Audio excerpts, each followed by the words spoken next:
بەناوی خوای گەورە سڵاوی خوای گەورەتان لێبێت قسە دەکەین لەسەر ڕۆڵی ڕۆشنبیر و هەروەها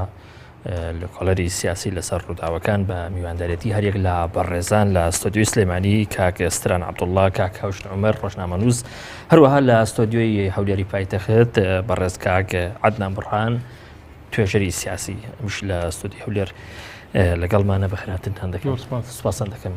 کاک ئێستران، کاک هاوشین، هەروەها میوانە بەڕێزەکەی شاری هەولێریشم کاک عەدنان بڕهان. دەمەوێت کاک ئێستران لە بەڕێزەوە دەست پێ بکەم. هەڵبەت هەر ڕووداوێک لە ناوە خۆیان لە دەرەوە ڕووبدا خۆت دەزانی کە لە بەرامبەریدا بۆچوون و ئارائی جیاواز دێتە پێشەوە. ئەمە خۆی لە خۆیدا پشتێکی سروشتی نییە؟ بەڵێ زۆر سپاس بۆ جەناب و ڕێزمێ بۆ کاک عەدنانیش لە هەولێر. کاریگەری ڕووداوەکانی دەوروبەر لەسەر هەر وڵاتێک و سەرسە وڵاتی خۆشمان بکەین مەسەلەیەکی سروشتیە و ئەوە کە ئەو ئاستە لە تەتەوری تەکنۆلۆژی و ئاگاداربوون لە ڕووداوەکانی دنیا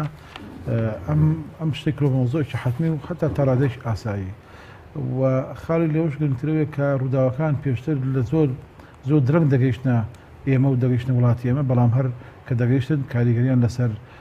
خەڵکی ئێمە و مشتمڕی دەنایەوە. لەبەرەوە تا ئەو ڕادەیە تا ئەو شوێنە ئاساییە کە خەڵک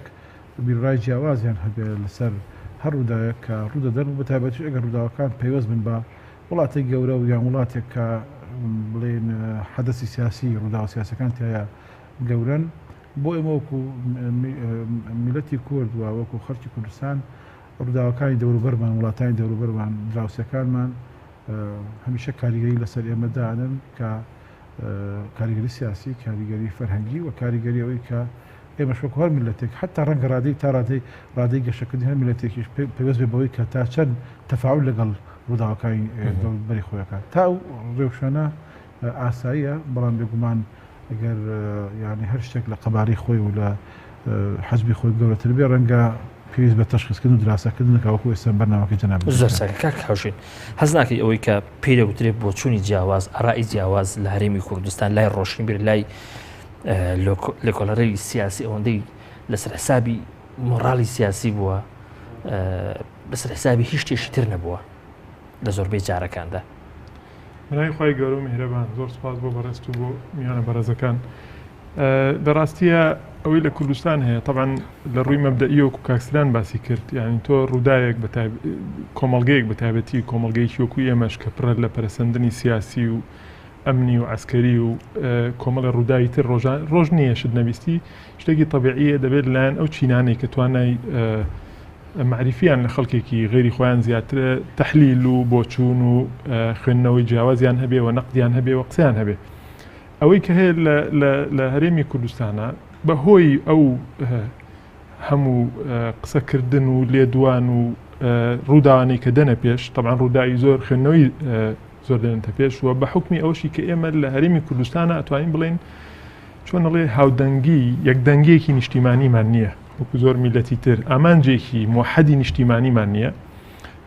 شتێک نییە کە هەموو میلەت لەسەری کۆ بێتەوە، چێ وەکو قیەمێک بەڕاستی بە فعلی ئەڵێم، نە هەمومان دەڵێن مەسەلەن دەوڵەتی کوردی، دەوڵەتی سەربەخۆی کوردی، یا دەڵێن مەسەلەن شتێکی تر، بەڵام بەڕاستی هەمومان خوێندنەوەی جیاوازمان بۆی هەیە و تەنانەت لەسەر شەخصێکی وەکو مەرجعێکی گرنگ لە هەرێمی کوردستانە ئێمە کۆگنین. هەموو ئەمانە وای کردووە لەگەڵ ئەو هەموو حیزبە سیاسی کە هەن بەڕاستی پێکدادانی ڕەئی زۆر دروست بێ، جاران پێکدادانی سەربازیمانە بوو، خۆشبەختانە ئەوە نەماوە. ئێستاوای لاتۆ مەیدانەکە ململانەکە چۆتە مەیدانی ڕۆشنبیریەوە بەهۆی ئەوە پێکدادانی ڕەئیمان زۆرە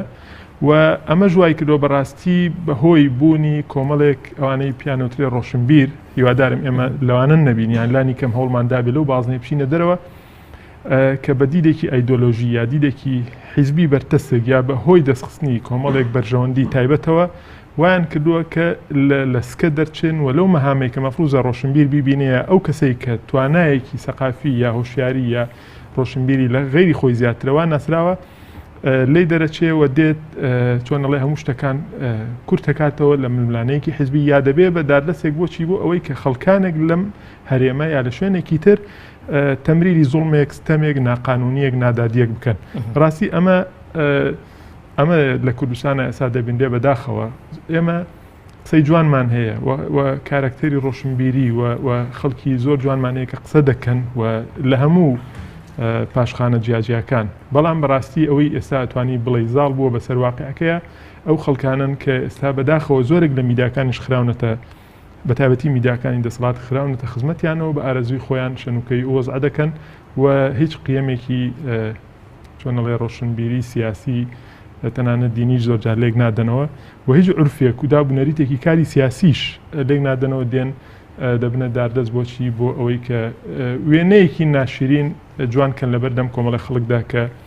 بوونەتە نەکبەتی بۆ ئەم کۆمەڵ گەرمیوانەکەی هەولێرم حاضر بێت کاک عەدنان زۆر چاکە پرچێ گرفتێکی هونەریمان هەبێت کاگە بەستران ئەوەی کە ئێستا لە هەرێمی کوردستان لانی کەم زۆر بەمان قسە دەکەین تەنانەت لەسەر ئاستی شەکامیش ئەمە ئەگەر بە جوێرەی تیۆرەکەی ئەدوار سەعید لە کتێبی ڕۆشنبیر چییە قسەی لەبارەوە بکەین کەواتە ینی بەشی زۆری ئەم خەڵکە بۆتە ڕۆشنبیر بۆتە توێژەر و لێکۆڵەرەوی سیاسی ئەمە حاڵەتێکی تەندروست و حاڵەتێکی دروستە لانی کەم بۆ هەرێمی کوردستان بەڵێ خۆی تەمان ڕەنگە نتوان ڕێکەوین لەسەرەوەی تعریف بۆ ڕۆشنبیر چییە وەکێ بەڵام ئەوەی زیاتر کە کاردانەوەی بەپەلا لەسەر ڕووداوەکان دەرەخەوە نیشانی دەدا ئێستا میدیایە واتە ئەگەر ئێمە هەوڵ بدەین نقاشەکە بگوازینەوە سەر لە ڕۆشنبیرەوە کە عادەتەن ڕۆشنبیر قوڵتر و درەنگتر هەڵوێست دەرەخاوە ئەگە کەسێک تۆژەری توێ بەسەر بۆ منە ڕەنگە پێش 4-5 ساڵی تر مەسەرەن ئەمە ببینین ڕۆشنبیرێک مەسەر لێکۆڵینەوەی کا لەسەر کاردانەوەی فلان شت و کۆمەڵگەی کوردی بەرامبەر بە فلان ڕوودا بەڵام ئەگەر قسە سەر ئەوکن کە حتا هەندێک جارێک ڕۆشنبیرش کە دێنەوە پرۆسەکەەوە ئەوە میدیایە دایانهێنتە ینی باوێن سەکۆیان دەداتێت کە مەسە قسە سەر ڕووداوەکان بکەن ئەگەر لەم چوارچەوەیدا ئێمە قسەی لەسەر بکەین و هەموو ئەم خەڵکانشی کە چ میدیاکار بن چ ڕۆشنبیر بن چ پسپۆری بای لەبارەکان بن بە نەتیجە شتێک دەکەن کە شرۆڤەکردنی ڕووداوێکە کە ئەبێت ینی لەبەرەوە بەمانەیە ئەگەر قسە شرۆڤەکار بکەیت کە ڕەنگە عینوانێک بێ هەم بۆ ڕۆشنبیر هەم بۆ ڕۆژنامەنووس و هەم بۆ خەڵکانێک اختصاسی بۆ جیاجیانەیە مەسەلەی شرۆڤەکردنی ینی ڕووداوەکان و بەسەرهاتەکان هەم وەزیفەیەکی میدیایە هەم بابەتێکی یانی ئێستا بابەتێکی دیاری کۆمەلگەیەکی هەموو کۆمەلگەیەک کە ڕوو لەوەیە بەرە و هاوچەرخبوون و بەرەو پێشکەوتن و ئەوانە بڕە تا ئێرە ڕەنگە مەسەلەکە ئاسایی بێت کێشە چییە بەڕێی من کێشە لە فەرهەنگی سیاسی وهروە فەرهەنگی میدیاییە لە وڵاتی ئێمە و ئەمە مەسەرەن یانی مەسەن بۆ نە میدیای کوردستانی میدیایەکە تازەیە ڕاستە ئێمە 100 ساڵ ڕۆژنامە گەریمانەیە بەڵام بە فتراتی متەقەتە وەکو چۆن ئەمارەتە کوردەکان دو ئەمارەت نییە کە تاریخی یەکتری تاواکەن لە دوایەک میدیای کوردستانیش و ڕۆژنامەگەری کوردی فتراتی متەقەتە ئەیبینیوە ئەمە هۆکیان ئێمە وای کردووە کە ئێمە تەجربەیەکی دەوڵەمەندمان نەبێت لە بواری بابڵێ لە بواری خیبرەی ڕاگەاندن و ئەلامیە و ئەمە هەمە 25 ساڵێکە ئێمە بڵێ میدیای کوردی لە کوردستانێکی ئازادە تا ڕادێک دەتوانێت قسە بکە بە هەموو ئەو ژان و ئازارانەی کە دەزانین تەجربەی سیاسی کوردستان پێ تێپەڕیوە لەبەرەوە ئەم وای کردووە کە تا ڕادەیەکی زۆر مؤسساتی میدیای کوردستانی بە هەمووی دەڵێم نەتەنیا هەر دەسەڵات حتا ئەوانی کە ئۆپۆزیسیۆن حتا ئەوانی کە سەربەخۆن نەتوانێت کە توراسێکی وای هەبێت ینی لە شرۆڤەکاریە شرۆڤەکاری ینی ڕەنگە بڵێم ئەرکێکی تایبەتیە کە حتا ڕەنگە مەسەر هەموو ڕۆژنامەنووسێک نەیتوانێت یاخود هەموو ڕۆشنبیرێک نەتوانێت ڕەنگە هەموو پسپۆری بارێکش نەتوانێت کە شرۆڤەکاری وەزیفەی شرۆڤەکاری یەکەمین خاڵی کەلی تێدا گرنگە ئەوەیە کە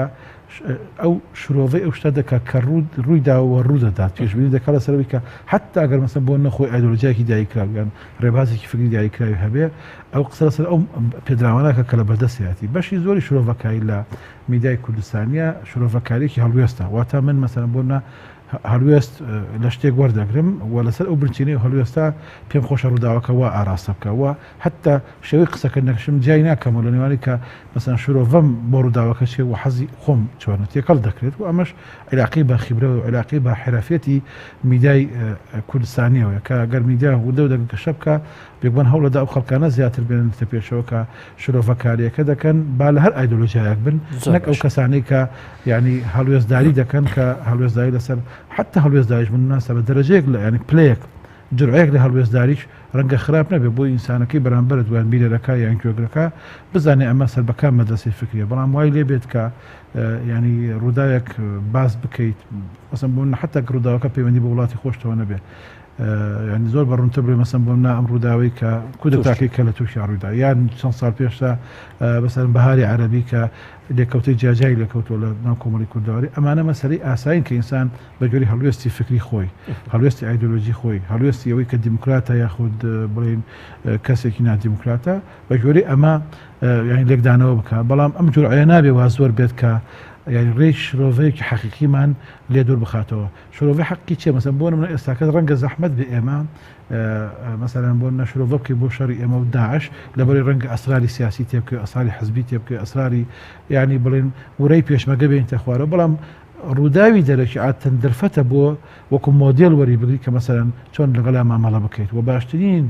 دەرفەت بۆ ئەوەی کە شرۆڤەکایی لە میدیای کوردیە پێش بکەوە و گەشە بکە و ڕۆشنبیری کورد و بڵێن میدیاکاری کورد بتوان پرە بەتوانەکانی خۆیان ڕووداوی دەرەکی چکە عادەتەن پێدراوی ڕووداوی دەرەکی وەکو مەسلەیەکی عاتفی کەمتر تاثیر لە تۆ دەکات یعنی مەسەن ئێستا حەز ناکەی دیرە پێچەوانەیە یا لانی کەم بە ئەندازەی ئەوەی کە لە ئاستی ناوخۆ ڕوودا بۆ دەرەخات کە یان هێشتا کەواتە تەجربەکەمان تەجربەی دیموکراسی کوردستان ناڵم تەجربەی میدیای کوردی هێشتا بای ئەوە کامل نەبووە کە ئەم شتە جێئین بکات جێبەجێ بکە وە لەبەر ئەو لایەنداریە خاڵێکی دیکە شێبێ بکو منتقێکیش بێڵێن کە هەندێک جار ڕووداوی دەرەشی کە تەرجەمەی ناوخۆیی بۆ کرا ینی شتەکە ئەلۆسترەکە مەسەرەن بۆ نموناکە کە ئەگەر بەسەرەن بۆ نە بەهاری عەرەبی کە دەقەومەیە و حسنی مبارەک دەڕوا و قەزافی دەڕوا و لێ لە تەرجەمەی وای بۆ دەکرێت کە سەکردایەتی سیاسی کوردی ئێرەش مەسەرەن ینی مبارەکە و قەزافیە بێگومان کاردانەوەکانیش لە بەرامبەر ئەوەدا مەسەن کەواتە ئۆپۆزیسیۆنی ئێرەش موسیە و سوزانم فەتحوڵای جویلەنەوە ینی تەفسی یانی تەرجەمەکە تەرجەمەی غەڵەتە تەمان ئەوە قسەیەکی هین هەیە کە بۆ معنایە لە مێژوو دووبارە نابێتەوە قسێکی مارکسەیە بۆ مێژوو دووبارە نابێتەوە کە دووبارە بۆ بە شێوەیەکی کۆمیدی جا ئەگەر ئێمە بێین مەسەرەن بۆ منە کارکتەرەکانی خۆمان وێنا بکەین وەک ئەوەی کە لە وڵاتانی تر هەیە وێنەی زۆر کاریکاتێریمان دەسەکەوێت چکە ئەو کاتە نە ڕەنگە مەسەرەن نەکاکاوشین پیاوی زۆ خراپ بێ وەکو ئەوی من تەسەوڕم وایە لەسەر ئیسلامێکی مەسەرەن بۆ نە وڵاتێکی تر و نەمنیش ئەوەندە پیاوی خراپم وەکۆی مەسەرەن بەشۆ پێێنرێن بە عەبدولناسر یان سوزانم زۆر دەستم بۆ لای میوانە بەڕێزەکەم لە شاری هەولێر کاگە عەدنان بڕهان سوپاس دەکەم کاگە عەدنان دەمەوێت پرسیاری ئەوە لە بەڕێزت بکەم ئەگەر تەفاهوممان هەبێ بۆ ڕۆشنبیر بۆ توێژەر و لێکۆڵەرەوی سیاسی کە شتێک لە لایەنگری هەبێ لە هەمبەر ڕووداوە ناوە خۆییەکان بەڵام دەشێ ینی بە هەمان ینی نەفەس ڕۆشنبیر توێژەری سیاسی مامەڵەش بکات لەگەڵ ئەو ڕووداوانەی کە لە دەرەوە ڕۆدەن یا لە دەور و بەرماندا ڕۆدەن ئەمە شتێکی ئاساییە کاگە عەدنان بەڵێ زۆر سوپاس بۆ میوانەکانیشت کاک شۆڕش بێگومان کەسایەتی ڕۆشنبیر زۆر لەوە زیاتر دەهێنێت کە بە میزات یان شکاندنەوە بەسەر لایەنێکی سیاسی و ڕنگدانەوە کاردانەوەی بە پێبینینیوی لەسەر بواری کۆمەڵایەتیان سیاسی هەبێتن بێگومان لە میدیاکان ئێمە گەیاندنمان هەیە و ڕاشمان هەیە ڕا ئەبێ ڕۆشنبیر و خوێندنەوەی لەسەر ڕووداوەکان بتوانێ ڕای خۆی لەسەر ڕووداوەکان بگەێنیتن بەبێ ئەوەی هیچ سانسۆرێکی تر لەسەر هزری هەبێتن بۆ ئەوی لا ڕێدا بڕواتن و ئامانجێکی تری هەبێتن و ئێمە گەیاندنیشمان هەیە گەیاندنی ئەو ڕووداوە سیاسی و کۆمەڵایەتی و ئیداریانە وەکو خۆی بەداخەوە تا ئێستا ئێمە نەتواندراوە ئەو ڕووداوانەی کە ڕوودەداتن بەگشتی و بە تایبەتی لە بواری سیاسی وەکو خۆی بگەێنرێ بۆ نمونە ئێستا دەبینین کە کودەتا سەر نەکەوتوەکەی تورکیا دیتمان بەدایان زۆرا و زۆر شیکرایەوە و ڕادرا و هەریەکە و بە پێی میزاج و بەشەوەندی لایەنە سیاسەکەی شرۆڤەی کرد نەچوە ناو ڕووکی کودەتایەکە و خەلفیە و بانگراودی ئەو کودەتایانەی وەرنەگرێت کە چۆن بووە و سەردەمی ئێستای ئۆردوغان چۆن بووە یعنی نەتواندرا پەیامەکان بگەێنرێ دەتواندرا ئەو ڕۆشنبیر و ئەو کەسانێک کە خوێندنەوەیان بۆ بارودۆخەکە هەیە دەتوانی بڵێن لە سەردەمی ئەرسەلان تورکش لە ساڵی 1960 لەبەر ئەو هۆکاری کودەتاکرا لە تورکیا دەتواندرا بڵێن لە ساڵی 1970 لە سەردەمی جەودەت خوناسی کودەتاکرا لەبەر ئەوەی جەودەت خوناس لە هەڵبژاردن دۆڕا دەتواندرا بڵێن لە سەردەمی حکومڕانی ئۆردوغان لە 2016 کە ئێستا چەند ڕۆژێک تێپەڕیا کودەتا کرایە بڵێن لەبەر ئەوەی کە ئۆردوغان شەرعیەتی دەسەڵاتی هەیە و بەدەنگ هاتە سەر حکم و هۆکارەکانی کوتەدای سەربازی لەسەر ئۆردوغان ئەم خاڵانن کەواتە ئێمە دەگەینە دەرەنجامێک ئەویش بریتیە لەوەی ئێمە نەمانتوانی و وەکو خۆی ڕووداوەکان بگەینین و شرۆڤەی بۆ بکەین و زۆر جار بارودۆخمان بابەتەکەمان پێناواقع بووە بەڵام بە شێوازێکی تر باسمان کردیا کەواتە زاڵبوونی بیرۆکەیەکی تری لەسەر بیرۆکەیەکی خۆمان کەواتە نەمانتوانیەوە حەقی بابەت بگەێنین بۆ هاوڵاتیان بێگومان ئەوەش زوڵمێکی گەورەیە کەواتە ئەو قسەی کە لەسەر ڕۆشنبیر و لەسەر لێکۆڵەری کورد هەیە کە بابەتیانە مامەڵە ناکە لەگەڵ ڕووداوەکان ئەوەندەی خەلفێتە ئایدۆلۆجیەکە زاڵە بەسەریدا ڕاستە ینی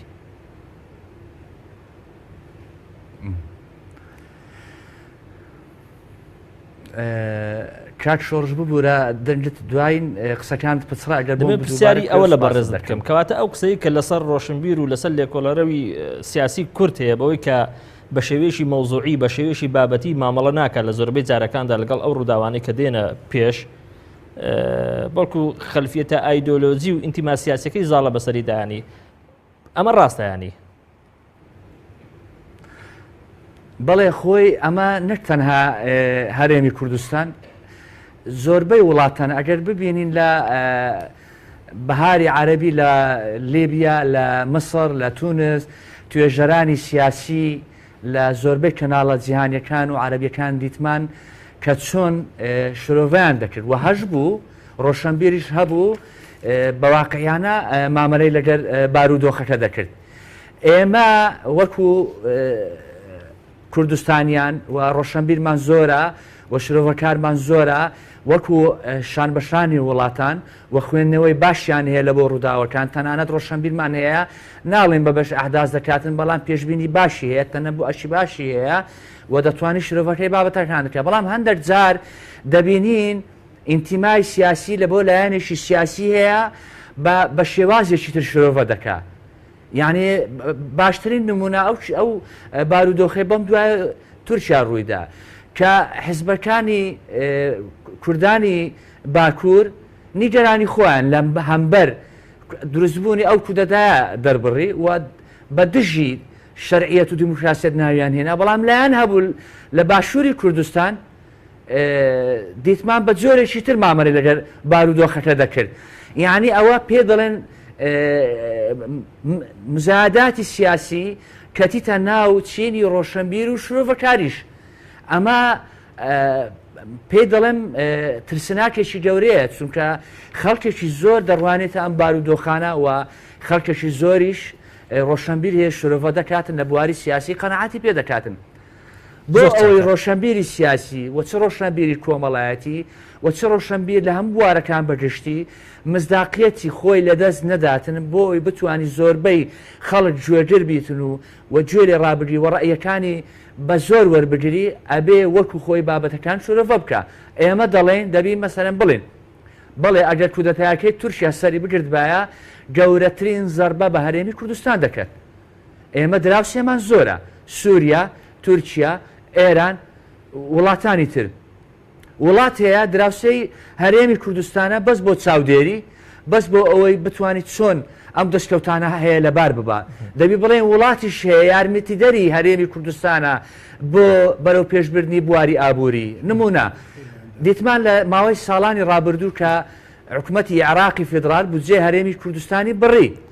هەرێمی کوردستان کە زیاتر لە 170 موچەخۆرە و شەڕی داعش بەسەداهات و ڕۆژانە چەند ملیۆن دۆلار لە بۆ سەرفکردنی بواری سەربازی و ئەمنی بەڕێ دەکرێتن جگە لە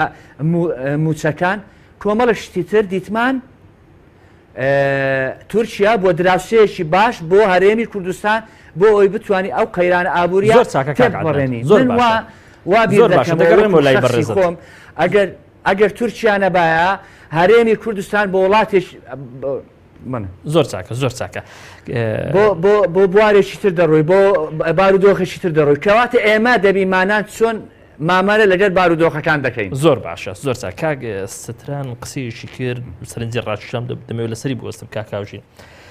ئەم پیاوە بە ڕێزا قسەی لەسەرەوە کرد کە ڕۆشنبیر دەبێت قوڵتر و هەروەها درەنگتر یانی هەڵوێست دەربخە هەست ناکەی ڕۆشنبیری کورد توێژەری کورد بە پێچەوانەی ئەمە مامەڵە دەکا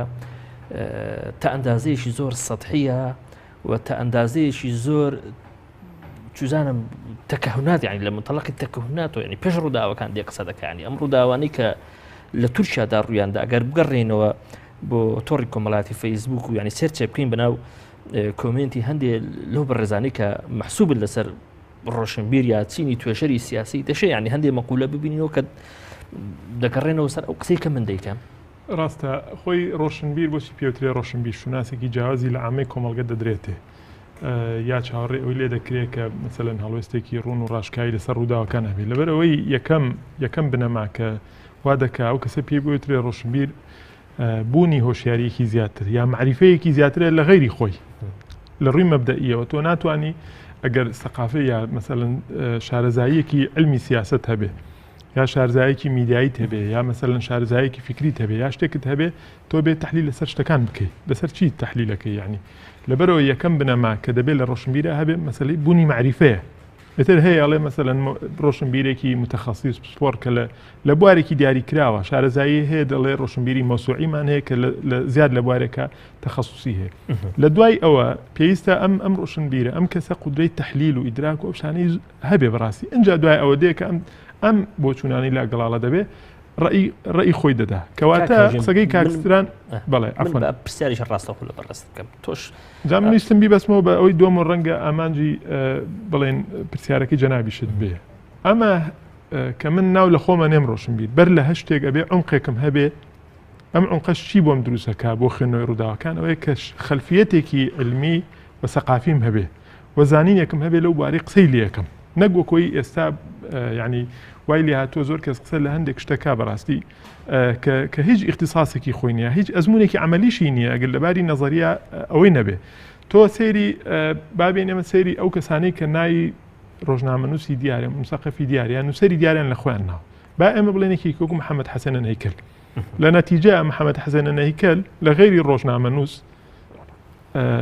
ڕاستە مەسەلەن لە کۆمەڵی قۆناغا کارکتەرێکی سیاسی گرنگ بوو بەڵام دوجار خۆی وەکو ڕۆژنامەنووس پێناسا کرد باش ئێمەش هەڵگری سیفەتی ڕۆژنامەنووسین بەزە و پیاوە من ئیلاقەم وانە چه هەڵوێستێکی هەبوو لە قۆناغێکی دیاریکراوە سەبارەت بە سیستمێکی سیاسی یا حاڵە حسابێ بەڵام وەکو خۆی ئەم پیاوە کە باز لە تاریخەکە یەکەم کتێبی تاریخی کە نووسێتی خۆی لە شەهادەکە دەڵێت سەفیری پێشووی بەریتانیا لە میسر کە خوێندەوە وتی یەکەم جارە کە ئێمە لە غەیری بیستن بینینیش بۆ گێڕانەوەی مێژوو دروستکەن کە تۆ دروستی کردووە لە بواری مێژووە ئەوە بوو لە بواری ئەدەبا قوڵ بوو لە بواری چیە بێت تۆ ناتوانانی ڕووداوی بخوێنیتەوە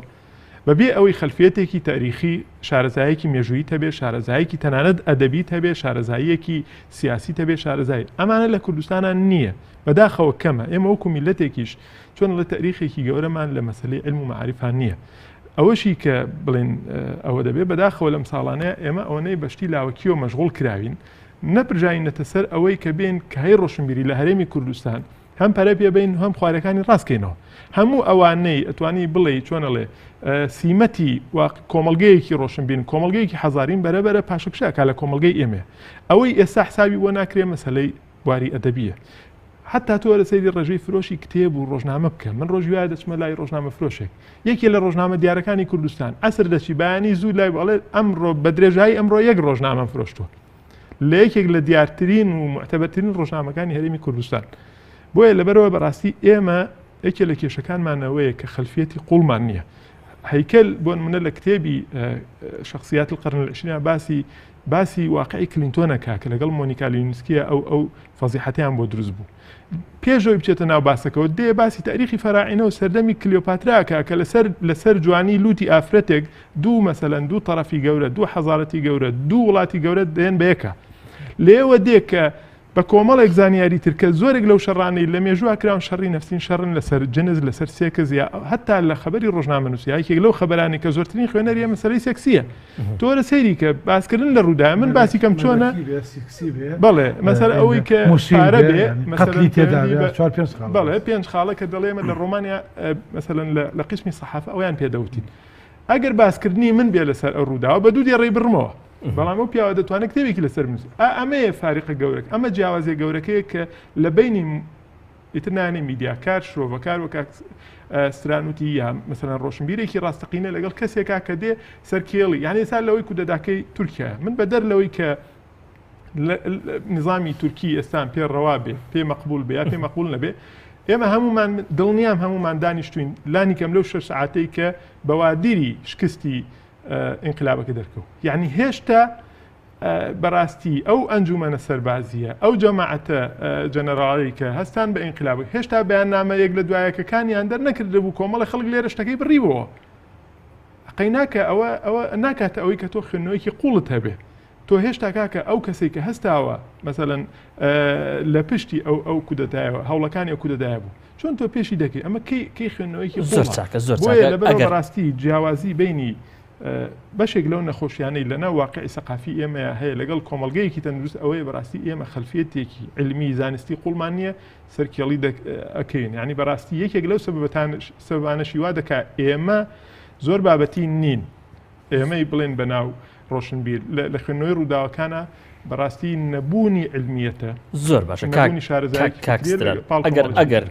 ئەوەی لە تورکیا ڕوویدا بە نمونەوەری بگرین بۆ قسە لەسەرکردن نەکەوەی کە تەوەری بەرنامەکەی ئێمە بێ بەڕاست ئەو ڕاجیاوازی کە درستی کرد لە شەقام گەڕێ بەڵام لە ناو چین و ڕۆشنبیر لە ناو توێژەرە سیاسیەکان بینینی ڕووداوەکە بوو بە شێوێشی سەطحی یاخود بینینی ڕووداوەکە بوو لە لای هەر یەکێک لە گۆشەیەشی جیاوازەوە کەمیان بوو خۆی هۆکار زۆرە تا من دیسان ڕۆشنبیر خەمە دەرێن پرۆسە لەبەرەوەی ڕۆشنبیر هەندێک جادێتە ناو پرۆسەی بڵێن ڕادەربێتەوە کاتێک سەکۆی بیدای دەدرێتەوە ئەگەرنا ئەوەی کە زیاتر بڵێن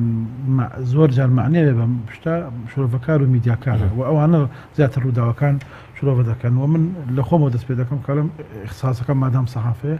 زیاتر لەسەر سەحافە قسە بکەم ڕاستیەکەی ئەوەی لە تورکیا ڕوویدا هۆکار یعنی بڵێن ئەو مووقیفانەی کە کاردانەوەی کە دروست بوون بەرامبەر تورکیا هۆکار زۆرە یەکێک لە هۆکارە هەرە گرنگەکانیەوەیە کە لە دەمێکی زووەوە تورکیا لە دنیای بڵێن ئێمە دابراوە بەمانای ئەوەی کە بە تورکی دەنووسن بە لاتینی دەنووسن ڕەنگە ئەو ڕوانگەیە مەسەن بۆ نمونە بۆ شورۆڤەی حەدەسەکانی وڵاتانی عەرەبی کە ئێمە خۆمان لە وڵاتێک ئاژین حکومەتەکەی عەرەبی بووە ئاسانتر بێ مەسەن ئێمە زوو لە ڕووداوەکانی سووریا قەتەر بەحرێن ئەوە تێدەگەێت چووکە عەرەبی دەزانین ڕەنگە تا ڕادەیەک خەڵ لە ڕووداوەکانی ئێران تێبگا لەبەرەوەی زمانی فارسی کاریگەری کێرە بوو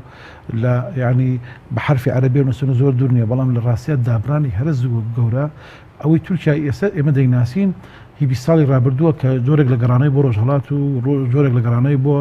علاقات لەگەڵ میلەتانی ڕۆژهەڵاتە هەیە ئەمە کاریگەری هەبووە کە وردە و دەبیناسین دەنە ڕەنگە ئەم زانێرێنەی ئێمە ئێستا دەگرین ئێمە لەسەر انقلابی ساڵی 1960 لە تورکیادا ناکاتە ڕۆبی ئەو زانێرەی کە لەسەر انقلابی 52 لە مصر هەمانە وەکو نمونانەی کاک هاوژین باسی کرد ئەمە هۆکارێکە لەوەی کە تورکیا ماوەیەکی زۆر لەم ناوچەیە دوور بۆتەوە کە ڕێبە نەمانتوانوە لە ڕووداوەکانی ئەمە فاکتەر یەکەم ئەگەر ئیجازە بدەن بۆی ینی وەڵامینەکە دەمەوە خاڵی دۆم ئێمە دەبێت فەرز ینی جابینێک بکەین پۆلینێک بکەین نێوان دوو جۆر لە شرۆڤەکاری شرۆڤەی سۆشیال میدیا کە ئەمە مەسەلەیەکە ینی ڕاستیە تا ئێساکە نەک لە کوردستان لە دنیاشە دەراساتی خۆی لەسەر نەکراوە مودەون و کۆمنتار ئەو کەسێک کۆمنت دەنووسێت چێیە و کاتبی محترف و شرۆڤەکار و ڕۆژنامەنووس چێ ئەم شتە لە وڵاتان فەرز دەکرێت جا دەکرێتەوە ینی هەموو کەسێک بۆ هێبی ڕای خۆی بڵێ بەڵام بەنەتیجە عنوانی کەسێک کۆمنتارە عنوانی کەسێک ڕۆژنامەنووسە یان باڵێن شرۆڤەکارەوە ئەمە امتیازێک نییە امتیازێکی تەبەقی ینی کەسێک کۆمنتارە ئاسێکی نزمێ کەسێک کە هەیە نە ئەوە تەخەسوساتە ئێستا ڕەنگە من بزانم بەچی تووشی هەڵامەتە بین بەڵام نەبمە دکتۆر ڕەنگە زۆر کەس بتوانێت ڕووداوێک قسێکی لەسەر بکات مشاهیدێک بێ بەڵام ڕەنگە ناتوانێت لێکۆڵینەوەی لەسەر بکات خاڵێکی هەرە گرنگتری شکاکەین وەکو باسم کرد توراسی ئێمە مختصی بوارە جاجەکانمان نییە خەڵکمانەیە لەسەر یەمەن دەنووسێ ئەمڕۆ بەیانی لەسەر قەفقاز دەنووسێ دوو بەیانی لەسەر ئەفریقیا دەنووسێ ئێمە لە میدیای کوردی نەمانتوانێت دووشت بکەین یەکیان نەمانتوانێت خەڵکانێک لە بوارەکانە پەروەردە بکەین ینی تێبگەیت مەسە بۆنە هیچەکە کابراک لەسەر ئازەربایجان دەنووسێت دەکرێت لەسەر جۆرجیا بنووسێ بەڵام زۆر زەحمەتە بچێت لەسەر تەنزانیاش بنووسێ ینی ئەتوانین مختصێک دروستکەی لە ئاسیای ناوەڕاست مختصێک دروستکەی لە تورکیا و میلەتانی تورک زمان مەسەلە مختصێک دروستکەی لە مەسەلەی کورد ڕاستە مەسەلەی میلەتی خۆمانە بەڵام خۆ دەبێ شرۆڤەکارت هەبێت لە گوارانە و خاڵێکی دیکەش پەیوەندی بە زاکیرە و هەروەها چۆن داتابیسی کەناڵەکانی میدیاوە هەیە ئەو شتانەی ئەندان باسی کە مەسەن بۆنە یەکەم کودەتاکەی بۆ دوم کودەتاکەی بۆ سێم کودەتاکەی بۆ مەفروزە میدیای کوردی ئەرشیفێکی زۆر باشی هەبێ لەم بوارانە کە یەکسەر ئینقلاب ببێت لە تورکیا انقلابەکانی کە لە تووشیا کراوە بە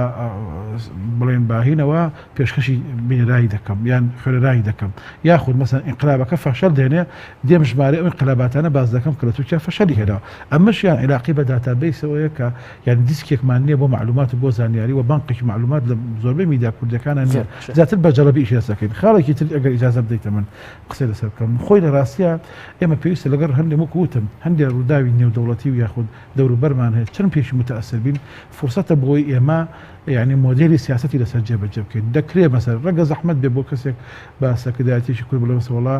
مەیلێکی دیکتاتۆری هەیە بەڵام ڕەنگە حەدەسی دەولی فرصەتێک بێت تۆ بڵێ ئەم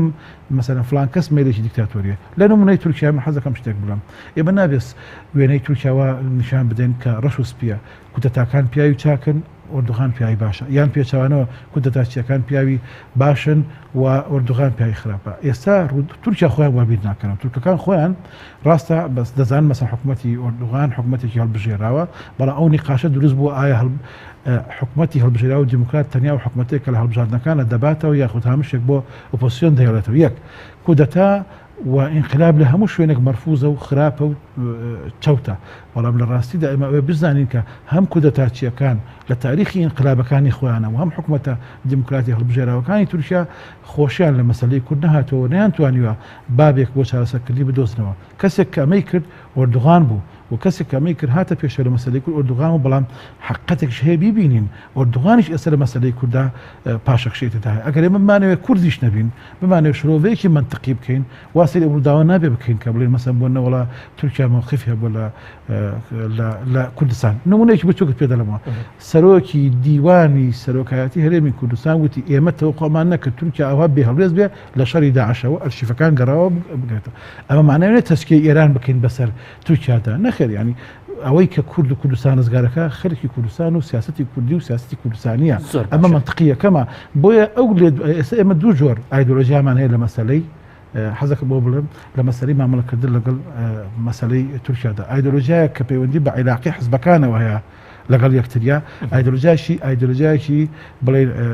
عێراقی بە ئایدۆلۆژیا حزبەکانی مەسەن بۆ نە حزبمانەیە ئیسلامیە متعاتفە لەگەڵ ئۆردوغان حزبمانەیە ئیسلامی نیە بەڵام متعاتفە لەگەڵ حزبی حاکم کە ئۆردوغانە ئەمڕۆ ڕەنگە بەیانی شوێنش کەبێ و حزبیشمانەیە لە کاردانەی ئەودا ڕەنگە پێی وابێ ئەم انقلابە شتێکی تازەیە و شتێکی هینە پێویستە حقیقەتە بزانین هەندێک ئەبێ شرۆڤەکانی کورد و میدیای کوردی و خطابی سیاسی کوردیش لە نەتیجە ئەو شتەوە ئەوەی کە خطابی سیاسی گەڵار دەکات میدیاکان دەبێت دەورێکی گەرم بگێرن لەگەڵاکردنی خطابی سیاسی کوردستانی هەندێک مەبدەیە تەسبیتی کە انقلاب کودەتا مەرفوزە هەر کەسێک بیکا و بە هەر ئامانجێک بیکا دیموکراسی پێویستە ئەو کەسانەشی کە کەمکوڕیان لە دیموکراسی بە دیموکراسی معالەجە دەکرێن نەک بە زۆر باشە کاگێ عەدنان دەگوتری ڕۆشنبیر یا توێژەری سیاسی و لێکۆڵەرەوی کورد خاوەنی قەراری مسبەق و هەروەها بارمتەی ئینتیمای سیاسی ئەو هێزە سیاسەیە کە خۆی 2000 دەچێتەوە سەری ئەگەر ناچۆن بە نمونە هێزگەلێک هەبێ لە شاری سلەیمانی کە خۆی وەها وێنا دەکات کە قوربانی ئینقلابە لە کوردستان پشتیوانی بکات لە ئینقلابچیەکان لە تورکیا و لە هەمان کاتیشدا هێزێک هەبێت لە هەولێر کە متتەهەمە بەوەی کە ئینقلابی کردو بەسەر شەرعیەت لە هەرێمی کوردستان خۆی پشتیوانی یا خۆی وەها وێنا بکات کە پشتیوانی لە شەرعیەت دەکات لە تورکیا ئەم ئیزدیواجیەتەیان ئەم شێوازی مامەڵەیە چۆن ینی بەڕێزت قسەی لەسەر دەکەی بەڵێ پێش ئەوەی بێمە سەروەڵامی پرسیارەکەت مامۆستای بەڕێز باسی ئەوەی کرد خەلفەتی دەبی خەلفەتی علمی و سەقافی هەبێ ئەوانی کە بازە ڕووداوەکان دەکەن بەڵام پێش ئەوەی کە خەلفەتێکی سەقافی و علمی هەبێ دەبێ ئەو کەسە سیفەتێکی تریشی هەبێ ڕازگۆبی چونکە ڕووداوەکان بەبێ ڕازگۆیی ناتوانرێت ئەو پەیامانە بگەێنێت بۆ خەڵک چونکە خەڵک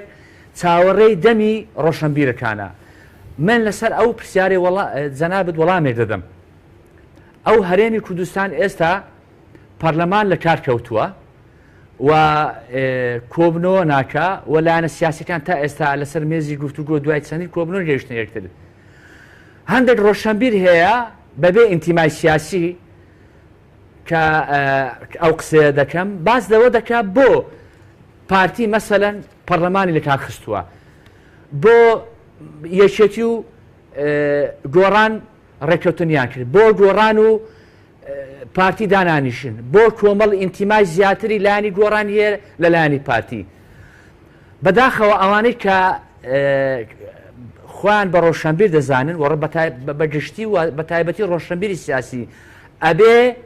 ڕووداوەکان وەکو خۆی بگەێنن لەلایانی ئاینیەوە مرۆڤێک چۆن لە ڕۆژی دوایە ئەسووتێ هەدەڵێن سوتا و تەمام نەخێر دەڵێن لە دنیادا ئیستیسلام نەبوو بە فەرمانەکانی خوا کەواتە دەبێ وەکو خۆی ڕووداوەکانی ئەو ژیانەی بۆ باز بکرێ اینجا حەق و حیسابی لەگەر بکرێتن کەواتە لە هەرێمی کوردستان ڕووداوی سیاسی پەرلەمان بۆ لە کار کەوتووە دەبی بڵێن لە فرانە مێژوو بە گۆڕان و بە یەکێتی و بە پارتی و بە کۆمەڵ و بە یەکگرت و لە هۆڵی شەهید سعد عەبدوڵڵا بە حوزوری ئەمریکا و بەریتانیا کۆبنەوەیان کرد هەموو اتفاقیان کرد کە سبەی کۆبنەوە لە پەرلەمان نەکرێ تاجیر بکرێن بۆ ئەوە لە دەرەوەی پەرلەمان ڕێککەوتنی سیاسی بکرێ ئەو ئەزمەیە هەیە چارەسەر بکرێ و ئەو پەرلەمان و حکومەتێ دانرا بە ڕێککەوتنی سیاسی کرایە باشە نەکرا کۆبنەوەکە ڕێککەوتنی لەسەرکرا بەیانیەکەی هەر هەوڵیاندا کۆبنەوە لە پەرلەمان بکرێ و نیسابی قانونی تەواو بی و ئەو بەرنامەی خۆیان هیچ جێبەجێ بکەن بۆیە بەم ڕۆژە گەیشت دەبی بڵێن بۆیە سەرۆک پەرلەمان ڕەوانەی ماڵەوە کراوە لە نەتیجێ ئەوەی پێشێلی بڕیاری ڕێککەوتنە سیاسیەکانی کرد لە هۆڵی سعد عەبدوڵڵا ڕێکخرا بە حوزوری ئەمریکا و بەریتانیا مەبەستم لایانی سیاسی نییە مەبەستم گەیاندنی پەیامەکەیە وەکو خۆی زۆر گرنگە ڕۆشنبیر کە باز لە ڕووداوە دەکا وەکو خۆی بەداخەوە ئێمە پرۆفسۆرمان هەیە لە هەرێمی کوردستان لە ڕووداوەکانی بەم دوایەی هەفتەی شوبات و دەماندی لەسەر کەناڵەکان بە زمانێک قسەی دەکرد کە زڵمی لە بڕوانامەکەی خۆی دەکرد زڵمی لەو خوێندنەوە ئەو هەموو کتێبانێکی کە دەیخوێن زڵمی لەو هەموو قوتابیانەیە دەکرد کە ڕۆژە لە ڕۆژان وانەیە پێوتن بۆی مزداقەتی لەدەستدا ڕۆشنبیر ئەوە ڕۆشنبیرە پێش خەلفیەی سەقافی و علمی ئەبێ ڕازگۆبی ڕازگۆ خەڵک بۆ ڕۆژانی داهات و زیاتر ئەو ڕۆشنبیرانە زیاتر قسان لێ وەردەگیرێ با من پرسیارێک لە لەوە دەکەوە کە ڕۆشنبیر توێژەرەوی سیاسی دەبێ ڕازگۆ بێ ڕاگررتنی کەسایەتی پێوەرانە بۆ خەڵکی ڕابگری بۆ زیاتر ئەبێ وەکو خۆی پەیامەکان بگەین زۆر چاکە کاکعدنان بەڕای بەڕێز ئەو پێوەرانە چین کە ڕۆشنبیری ڕازگۆ لە ڕۆشنبیری ناڕازگۆ جیا دەکاتەوە بەڕای بەڕێزت مەبەستمان ڕازگۆر ناڕازگۆ نیە مەبەستمان ئەو ڕۆشنبیرانەیە کە خۆیان ڕەبت کردیە بە لایەنێکی سیاسی ڕووداوەکان وەکو خۆی ناگەێنن ئەبێ ڕووداوەکان وەکو خۆی ببرێنن دەبێ بڵێن بۆ لایانی سیاسی لە هەرێمی کوردستانی هەیە یعنی تەعاتوفی لەگەر حەزبی عەدالەت و گەشە پێدانی هەیە کە ئۆردوغانە لەبەر ئەوەی دەبێ بڵێن تورکیا یەک لە وڵاتانەیە کە لە لایانی سیاسی کۆمەڵایەتی ئابووری زۆر بەرەو پێشچۆ لەگەر هەرێمی کوردستان و هەموو دەسەڵاتەکانی پێش ئۆردوغانیشمان دیت کە تەنانەت قسەکردن بە زمانی کوردیش قەدەغە بوو بەڵام دەبی بڵێن بە ئیلتیزامێکی ئەخلاقیەوە ئەو بگەێنین ئەو ڕووداوە بڵێن ئۆردوغان پێشوازی لە سەرۆکی کوردستان کرد بە ئاڵای کوردستانەوە مەبەستمان شەخسەکە نییە پێشەوی ئاڵایەکەیە ئاڵای کوردستان کە ڕۆژێک لە ڕۆژان ئێمە ڕووداوێک دەجێرمەوە بۆ مێژوو لە ساڵی 1998 سەتەلایتی کوردستان تیڤی دامەزرا ئاهەنگە کرا لە هەولێر لە یاریگای هەولێر گوتیان نابی ڕاستەوخۆ گواستی و کوردستان تیڤی وتیان نابی ئاڵای کوردستان دەربچی لەبەر ئەوەی تورکیا پێی ناخۆشە تورکیا زوڵممان لێ دەکات تورکیا ڕێی خراپ دەبی تورکیا بینی لەگەرەمە ناخۆشە خۆم لەوێن دەربووم بەڵام ئەمڕۆ دەبینین دەبی بڵێن ڕۆشنبیرەکان هەر ئینتیماش سیاسی هەبی دەبی بڵێن ئۆردوغان بە ئاڵای کوردستان و پێشوازی لە سەرۆکی کوردستان کرد کەواتە تورکیا لە پرۆسێ سیاسی بۆ هەرێمی کوردستان بۆ بەرژەوەندی میلەتی کورد نەک لایەنێکی سیاسی هەرێ نییە زۆر زەفیفە و ئەگەر تورکیا نەبایە ئێمە مامەلەمان لەگەر شێ بکردبایە لەگەر شێ بکردبا بۆ ئەوەی کێشەی ئابووری هەرێمی کوردستان تا ڕادێک چارەسەر بکرین بۆ ئەوی زیاتر ئابووری سەر بە خۆمان دەبێت تا ئێستا دەبی بڵێم وڵات ڕۆشنبیرەکان وڵات کاک عەدنان چی بۆ هەرێمی کوردستان کردیا لە ڕووی ئابووریەوە زۆر باشە زۆر باشە دەبی ئەمە بەواقعی بڵێن نەک ئەمن لایەنێکی سیاسیم دژی تورکیا قسە بکەم و بۆ لا ئێران قسە بکەم ئەمن ڕۆشنبیرێکم بەڵام لایەنێکی سیاسیم دژی ئێران قسە بکەم بۆ لە بۆ تورک نە ئەبێ ڕۆشنبیری سیاسی ڕووداوەکان وەکو خۆی بگەێنی ڕازگویانە مامەلە بکات زۆر زۆر چاکە زۆر سپاس دەکەم دەگەڕێمەوە بە خەرفەتی سەقافی کاتە دەدەمێت دواتر زۆر چاکە کاک هاوژین دەگوتری ئەوەی کە گومان بکەین لەوەی کە ڕۆشنبیر یا توێژەر و شرۆڤەکاری کورد خاوەنی معریفە نین چوزانم مەوزوعی نین لە ڕاستیدا بیانوێکە بۆ دەمکوتکردن و کەمکردنەوەی مەساحەی ئازادی بیرۆڕان لە هەرێمی کوردستان لانی کەم لە داهاتوودا ئەمە تا چەند ینی ڕاستە بەو شێوەیە نا ینی قسەکە بۆ ئەوە ئێمە من تا ئێستا بە پێچوانی کاتنانەوە ینی من حەزم کردووە مەبدەئیەن قسە لەسەر مەسلەی ڕۆڵی ڕۆشنبیر یا شرۆڤەکار یا میدیاکار بکەین ینی ئێستا کاک عەدنان چۆ سەر بابە عملیەکە ینی حەقی بە خۆیدا کە چۆنەڵێ لێرە یەکلای کاتەوە لە هەرێمی کوردستان مەسەلەنەوانی چه ئاڕاستەیەکیان هەیە خەڵکێکی مەسەلەن معیارین و ڕێیەکانیان ستاندارە و ئەوانەی کە لە دەرەوەی ئەو شتن من ئەوم نەکرد ینی بەڵام خۆشی ڕازگۆیی ڕاستە لە پێش معریفەوەیە من خاڵی دۆمی ئەوەی کە باسم نەکرد دەرفەت نەبوو باسیکەم لە دوای خەلفەتی علمی بەڕاستی خۆنەبەستنەوەی کوێرانەیە بە هیچ ئایدیایەک و بە هیچ ئایدۆلۆژیایەک و بە هیچ کیانێکی سیاسیەوە یا ئەوەی کە هەندێک دەڵێن ئیستیقلالی ذاتی لای ڕۆشنبیر لای شرۆڤەکار من دەبێت لە کاتێکدا ئەوەی کە بەڕێزت باسی لێوە دەکەیت چۆتە ناو هەموو ژیانمانەوە یعنی لە حاڵەتێکی وهەدا ئەم تەکلیفە لە شرۆڤەکار لە میدیاکار لە ڕۆشنبیر تەکلیفێکی قورس نییە غێرموشین بۆچی ئەوەیە وا دەکا کە لای من قورس نەبێ وەکو ڕۆشنبیرێک لای ئەو کەسێک کە ممارەسەی کاری سیاسی دەکا قورس بێ فەرقێک هەیە لە بینی ئەوەی کە ناوی ڕۆشنبیرە لەگەڵ ئەوەی کاری سیاسی ممارەسەکە کاری ڕۆشنبیر کارێکی مەبدەئە کارێکی منهەجیە من کە مووقفێکی مەبدەئیم لەسەر مەسەلەن ئینقلاب هەیە هیچ شتێکەوە ناکە بەڵام ئەوەی کە جیامەکاتەوە لە سیاسی بۆ نمونە دەڵێ ئینقلابەکەی میسر ئەوەیە بەڵام هەمان شتێکی تر هەیە بەڵام لەبەروی بەرژەوەندەیەکی سیاسی لە قەزێکە هەیەکیانە سیاسەکەی مستەفیدەلەوە دێ هەڵوێستێکی پێچەوانە هەڵوێستێکی ڕۆژانەی پێچەوانە پێشکەشەکە لەسەر هەمان شتێکە کە ڕەنگە لە شوێنێکی تر ئەوە بووە ئەوەی کاک عەدنان باسێکە من متعاطف بووم لەگەڵ مەسەلەن ئەو سیستەمەی ئێستا لە تورکیا هەیە و پێشم وایە بکەوتە زەرێکی زۆری بۆ کورد هەبوو و من وەکو کەسێک کە پاشخانێکی ئیسلامیشمێ پێوە پرۆژەی ئیسلامیش لێ ئەوە بوو بەڵام ئەمەش وام لێ ناکا کە حقیقەتێک نەڵێم بڵێم تورکیا وەکو ئەوەی کە خەڵکێک زای ناسێنێ کە دەوڵەتێکە پاشخانێکی ئیسلامی هەیە حیزبە فەرمانڕەواکەی بەڕاستی هیچ ئیسفادەیەکی ئەوتوی بۆ من نەبوو وەکو کیانێکی سیاسی ئیسلامی لە کوردستان کێسا کەوتومەتە بەرچەپۆکی حیزبێکی سیاسی کە بەڕاستی بەرژەوەندەیەکی دارایی ئابووری لەگەڵ ئەو پارتەیە هەیە کاک عەدنان باسی لەوە کرد وتی کاکە ئەو بەدر لەوەی چێ سەرۆکی بان کرد بە عەلەمی کوردستانەوە من دڵم خۆش نییە بۆ پێشوازیە مەهماکان حیزبێکی حاکم لە تورکیا کردبێتی ئەوە چکە بۆ لە کاتێکا دکتۆر بەرهەم سەرۆکی حکوومەت بوو بە ئەو تورکیا بەهاتایە وەکو شەخص نا وەکو پۆست دکتۆر بەرهەمی بان کرد لە حزوری دکتۆر بەرهەما کە لە 2 ساڵی خۆیان سەرۆکی حکوومەتی هەرێم بوو کاک نەچیرەڤان بارزانی بان کرد وەکو باسی کرد کە بارزانی کە بان کراوە وەکو بارزانی بان نکراوە ئەوەی کە مەسەلەن بەڕێزێک دێت لە پارتی دیموکراتی کوردستان و ڕۆشنبیری بڵێ وڵا کاکە گیان من هەوڵەکەی من مەسەلەن دیفاع لە شەرعیەت و ئەوەی کە تورکیان نەخێر من پێم وایە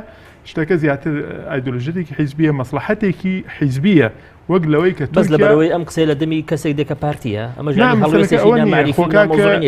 بۆ لە حزوری سەرۆکی حکوومەتی هەرێمی ئەو کاتەیە کاک دکتۆر بەرهەم بۆ نمونە سەرۆکی حکوومەتی هەرێمی پێشووی بان کرد بە کۆمەڵێ وەزیرەوە هیچ حسابێکی بۆ کاک بەرهەم نەکرد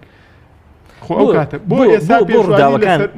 لە سیاقی خۆی داوەرنەگرین بە تایبەتی لە ڕۆژزەمانیەکەی قسەکەم لە چییە؟ قسەکەم لەوەیە ئێمە وەکو ڕۆشنبیر هەر ئینتیمایەکی ئایدۆلۆژیمان هەبێ من شخصێکم ئیسلامی و ئینتیمای سیاسیشم کۆمەڵە هیچ کاتێک ئەمە وام لێ ناکا وەکو عەقیدەشم وام لێ ناکا بۆ نمونە بە ڕەش نەڵێم ڕەش ئەوەی کە من معریفەم پێمەڵێ ڕەشە دەڵێن نا ئەزانین چۆنە فەرقیە هەمومان نەزانین خەڵکێکی باز بەسەر قەناعەتی خۆیانە ئەو بەڕێزە باز لەوە دەکا کۆمەڵە خەڵک دێن پرۆفیسۆرە من دەڵێم بەداخەوە ئەوەی خەڵکێک لە ناو لەم قەیرانە سیاسی هەرێما کردی کێ هات یعنی چۆنە لێ ڕێی خۆش کرد بۆ تاگڕەوی سیاسی لە هەرێمی کوردستان لە ناو ئەوانەی کە ڕۆشنبیرن و ئینتیمایەکی سیاسیانێ ئەوانەی لەگەڵ ڕێزما کە خاوەنی کۆمەڵی لەقەبی زانستی ئەکادیمی بوون و بە تایبەتی لە پارتی دیموکراتەوە نزیک بوون خۆ من نهاتم بۆ نمونە بڵێم وڵا کاکە گیان ئەبێ ئەم سەرۆکە بمێنێتەوە کاکە کۆمەڵی موئەسسە شەرعیەتیان پێدا کە ڕەنگە هەمویان محکومن بەوەی زۆربیان داون تەعین کراون لە حیزبێکی سیاسی زۆر چاکە با بسم لە من لێرە ئاماجی قسەکەم ئەوەی ئێمە بۆ ئەوەی ئەو قسەی دەیڵێن خۆمان پێچوانەکەی نێڵێن خۆمان دوور بخێنەوە لەوەی بە تایبەتی ئەمڕۆز دوێنێ لە کوردستان چی ڕوویداوە بۆی ئەم دابەشبوونە کە ئەم سێ بەڕێزە لە سێ ئینتیمای سیاسی جیاوازەوە هاتوین بۆ نمونە پێچەوانەی قسەکانی خۆمان نەوەسین و ئێمە بین بڵێن ڕۆشنبیر یا شرۆڤەکار پێویستە هەڵگیری چ قیەمێک بێ چ دیدگایەک بێ لە ڕووی مەبدەئیەوە ڕێکەوین ئەو کاتە ڕازگۆ بین لەگەڵ ئەو پەیامەی خۆمان من وەکوتیم باوەڕم بەوەیە کە دەقە پیرۆزەکان پێمەڵێن وإذا قلتم فاعدلوا خوای پەروەردگارە فەرمێ فبشر عبادي الذين يستمعون القول فيتبعون احسنه زۆر باشە کاک بگرە بۆ هەموو ڕووداوەکان زۆر چاکە کاک ستران نازانم لەگەڵم کۆکیان ناخۆ دەزانی دابەشبوونێکی سیر هەیە لە هەرێمی کوردستان لە حاڵەتێکی وەهادا چێ ئەوە دیاری دەکا کە ئەمە معریفی و بابەتیە و ئەمەشیان معریفی نییە و نابابەتیە خۆ دەزانی ئێمە لە ناو غەوغا و لە فەوزایەکی سیاسی توزانم معریفی دادەژین من دیسان چی ئەمە دیاری دەکات سەحافە قسە بکەم بە نمونەی سەحافە کە یەکەم کاردانەوەی ینی یەکەم کاردانەی ڕووداوەکان نیشان دەدا ئەگەر دابنێتی ڕۆژنامەگەری لە کوردستانە بچەسپێ وردە کەمە تەجربەکەمان تازەیەک و باسم کرد ئەوە بەشێک لەو کێشانە حەلەوێ چۆن دەکرێت مەسەن بۆ نمونەی سەحافەی لوبنانی وەربگرین سەحافەی لوبنانی زۆربیان سەر بە تایارەتە سیاسی جاجەکانن بەڵام بە نەتیجە خشێوەی مخاتەبەکردیان لەگەڵ یەکتریا احترامی پێوەیە مەسەن خۆ یەکی لە خەسەتەکانی دیموکراسیەوەی کە وردەوە دە خەڵک فێر دەبێت کە حتا چۆن ینی بەرامبەرەکی و ڕخنە لە یەکتری بگرێت بۆ پەر احترام ڕێزەوە ڕخنەکان و قسەکانی ئەمە لێرە کەمە لە بەرچی لە بەرەوەی ئێمە تەجربەکەمان تازەیە وەک کە تەجربەی سیاسیمان ینی کەمە ئەمڕۆ بۆی کە تۆ نیشانی بدەی ڕخنەگری یعنی ئەبێ کۆمەڵە جنێوشی لەگەڵ بدەیت بەڵام ڕەنگە لە وڵاتێکی دیکەیە بۆ پەر احترام دەڵێ بەڕێزم ئەم تێڕوانینەت مەسەن هەڵەیە یان ئەم تێڕوانینەت باشن نەپێکە بەڵام لە کوردستانە ڕەنگە ئەگەر نەڵی تۆ ئەم هەمووی 100% غەڵەتە ڕەنگە باش ینی ئاماژەکە نەپێکی وە خەڵک لێت تێنەگا کە تۆ ڕخنەگری یاخود تۆ ڕوویاکی جیاوازتەیە خاڵێکی ئێمە بە لەسەر ڕێکەوین ئەگەر ئێمە نمونەی تورکیا ڕەنگە زۆرێک حساسیت دروست بکات بابێنە سەر نمونەی وڵاتی وەکو مسر کە تۆزێک لە ئێمە دوورەوە پەیوەندی بە مەسەلەی تورکیامان هێنایەوە چونکە دەزانی تورکیا ئەم حادثەی کە هاتە پێش لە هەموو حادثەکان زۆرتر یعنی انقسامی دروست کرد ئەو ڕۆژەی کە کودەتای ینی بابڵێن ئەوەی کە لە مسر ڕوویدا مرسیان لابرد کە من پێ دەڵم کودەتا کە مرسیان لابرد حادثێکی سێر ڕوویدا من بۆ خۆم وتارێک نەسە مۆزوع نووسی و ئەمە باشترین فرسەت بوو کە لایەنگیر نەبم ئەویش ئەوەیە سەرۆکێکی هەڵبژێراو لە انتخاباتی پێشووی مەسرە لە ناو قەسری جمهوریە میلەتێک بە مەلاین خەڵکاتون سەرجادە بەم سەرۆکە دەڵێن بڕۆ و لەسەر جادەش ینی سوپایەکەیە کە ینی هاتوون ناو جادەکەەوە کەینەکە ئەمە وا لێک نادێتەوە کە بڵێ مەسەرن وەڵام میلەت چاوی دەرە یان سەرۆکی هەڵبژێرا و چاوی دەرێت چووکە میلەت ڕەفزەکە یاخود جێیش بابشێت دەرۆچکارە ئەو جێیشا کە خەڵکی دە و جێیشتی وەتانی کاتێک کە مبارەکی لابرد ئەم جۆرە لێکدانەوانە هەڵەیە و ئەم شتێک شێ ئەمە بیزانین ئێستا لە ئاسی دنیای نیقاشێکی زۆر جدی هەیە لەسەرەوەی کە ئایا دیموکراسی بەم تەریقی ئەبدەیتە بێتەوە کە زوو هەڵبژاردن بکەی یاخود دیموکراسی تەنیا بێتێ لە هەڵبژاردن ئەمانە نیقاشی زۆر جدیە گەلی کورد و ڕۆشنبیرەکانی و میدیاکارەکانی زوو بڕیان لەسەر شتە دەدەن یعنی ئێمە من نازانم مەسەن چۆن مامۆسای زانکۆ بێ یاخود شرۆڤەکارێکی بێ مەسەرەن بین من ئێستا کە شرۆڤە دەکەم دەبێ شرۆڤەی ئەم هەفتەیەم شتێک ڕەنگە جیاواز بێ لە هەفتەی ڕابردوو بەڵام نابێت جیاوازەکەی ئاسمان و ڕێسپان بێ یعنی کێشەی گەری ئێمە وەکو شرۆڤەکار وەکو نخبەی ڕۆشنبیر و ڕۆژنامەنووس دیسان دەڵێمەوە چکە ڕەنگە من نەتوانم قسە سەر ڕۆشنبیر بکەم ینی عنوانەکەم وەسیفەتەکەم ئەو حەقم ناداتێ من پێم وایە کێشەکەوەیە کە ئێمە هەموو دیوەکانی ئەم مەسەلەیە ببینین تۆ سەیری ئێستا ئینکە لەم ڕۆژهەڵاتی ناوڕاستەیە یەکی لە وڵاتان دوو وڵاتەیە کە دیموکراسی تێدا هەیە یەکێکیان ئیسرائیلە کە حساسەتێکی عەرەبی ئیسلامی هەیە بەرامبەری لەبەرەوە وەکو نمونە قەت باسی ناکەین دووەمیان تورکیایە من ڕام وایە دیموکراسی تورکیاش کێشەی گەورەی هەیە کە عێراقی بە ئەردوغانی شێوەیە کێشەکەش بێتێ لە چی ئەم دیموکراسی هەموو جارێ بۆ ئەپدەیتکردنەوەی پێویستی بە ئینقلابەکە کاکە ئەمە بێ دراسە بکرێ خۆ ئێمە نمونەی وەکەوەی تورکیامان نییە ئەمە لە ئاسی تورکیا نین وەکو دیموکراسیش بەڵام مانایەوە نیە ئێمەش مەسەن گەلی کورد گەلێک نییە نەتوانێت بێنن لە ئایندەدا دیموکراسی بە خۆی دروستکە یعنی بینینی تورکیا وەکو خۆی جیاوازە لەوەی کە مەسەن تورکیا داگیرکەری کوردستان قەیچەکە ئەوە دەزانین مەسەن ئێمە دەبێت ئەو ئابعادە دیموکراسیانە بینین کە لە تورکیا هەیە بەڵام دەبێت ئەو ئەبعادانەش ببینین کە تورکیاش کاکە سێمان پێش ئێستا گەلی کوردی هەر ئەو جەنەڕانەی کە ئێستاکە دەستگیر دەکرێن کوردیان دەکوشت ئێمە دەبێت لەو بۆ تیجاری بین نابێت بۆ تیجابینی وڵا ئەردوغان باڵبژاردن ناتوێت کەواتە دیموکراسی وڵا ئەردوغان مسلمانە کەواتە پیاوی چاکە وڵا ئەردوغان یارمەتیاریی کوردستانی دەکەواتە پیاوی چاکە چ دەچێت ئەگەر مەسەرەن بۆ نمونە یارمەتیاریی کوردستان بدا بەڵام محیتی دەرەوە و محیتی عالەمی مەسەرەن ئێستا ڕێی زۆری هەبێت لەگەڵ ئەردوغان زۆر مەڕۆن لەگەڵ ئەردوغان دەیڵێمەوە مانایەوە نییە کە ئێمە کە دڵی ئەردوغان هەڵی هەیەمانەوە تەسکی ئێران دەکەین یان سووریا دەکەین یان بەغدا دەکەین ئەمە هەر عیبە ئەم شتانەوە لێکدانی بۆ بکرێت چونکە ئینسانی کوردی و بزودنەوەی سیاسی کوردستان کاتێوی هاتووە کە بزودنەوەیکی مستەقل بێت لە ڕوانگەی کوردستانیەوە نەک لە ڕوانگەی زۆر سپاسانەکەم زۆر سپاسی میوانە بەڕێزەکەمەکەم لە شاری هەولێری پایتەخت کاک عەدنان بورهان توێژەری سیاسی زۆر سپاس دەکەم کاک عەدنان هەروەها زۆر بەڕێز کاک ئەستران عەبدوڵڵا ڕۆژنامەنووس هەروە زۆر بەڕێز کاکەی حەوشت عومەر بە هەماشەوە ڕۆژنامەنووس سپاس بۆ ئێوەش بینارانی بەڕێز دەسات خۆش سپاس دەکەم